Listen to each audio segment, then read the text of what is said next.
Chief Minister Biren Guwahati da thungkhre.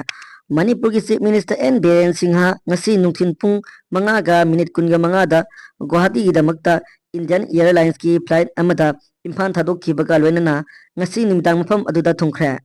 Pressna phangba paw amagi matung ina Chief Minister N Biren Singhana mahaki Guwahati gi khongchat aduda KFNPD Minister L Susindro Yaimasu loinaki hairi. Chief Minister N Biren amasung Minister L Susindro karigidamakta Guwahati da chalibano haibagi maram chap chaba khangba leitri.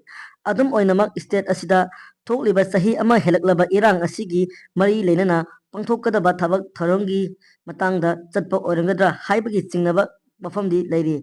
Nakan amaromda Lok Sabha gi mikhan haidokhibaga ikan kanadana Jiribam district ta kuki khulai paibasingna maitai nupa ama tamthina hatkraba maitai gi yum kaya mai tharakpada natana Manipur gi police Jiribam outpost ta hangliba amadi forest gi office kaya yauna mai tharakkiba adudagi district adugi tongan ba khulsingda khundariba maitai kaya hojik yumthangnariba Assamda lanjinduna leiribane.